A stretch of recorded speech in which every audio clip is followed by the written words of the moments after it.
Okay, today I'm going to show you how to replace a broken stud on a JK Wrangler. This one wasn't broken, but it was stripped, and this one's also stripped, so I already took one out already, and you're going to replace it with a new one. You can get them at the local hardware store, auto parts store, or the dealer if you want. All right, it was stripped, and this one's stripped, and I'm going to show you how to replace it. Obviously, you take the tire off first. You're going to have to take the rotor off. To take the rotor off, you have to take the brakes off.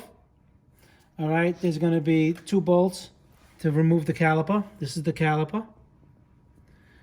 Okay, when you take those 2 bolts out, you move the caliper out of the way. Make sure that it's not pulling. Make sure it's at rest. Okay, then there's going to be, I believe these are 13 millimeter, and these are 21 millimeter. You take these 2 big bolts out, and then your bracket comes out. Let me show you the bolts we're talking about. All right, these are the 21 millimeter bolts that go in the back of the bracket, and these are the other ones that release the brake pad calipers. All right, then after you do that, your rotor comes off,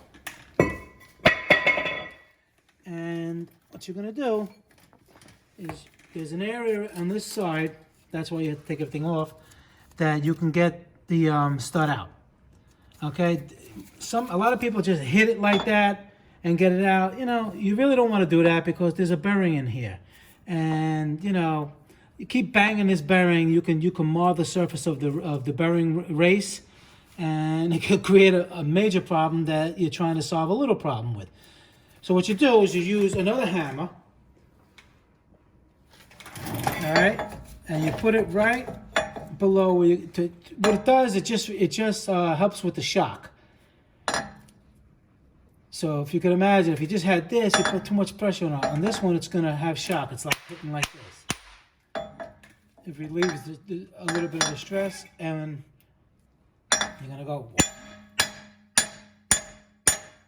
See how it jumps? And it puts very little stress on the bearing, and there you go. And it pops it right out.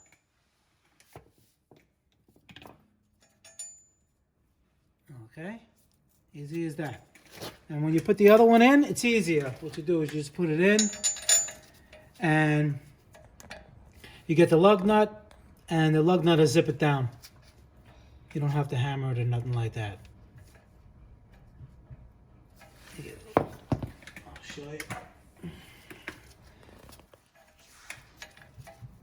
What I like to do actually is have a thick washer, and then you put the lug nut on there, and it zips it down, because this is not gonna, this won't do it the way it is like this. I mean, you could tap it in a little bit if you want, but to snug it up, see, that it may not work. So you put a thick washer here, and you just, you know, screw it in, zip it in until it seats on the back over here.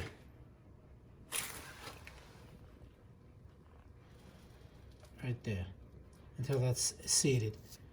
And then you just, you just put your rotor back on, your bracket, caliper bracket, the caliper, and you're good to go.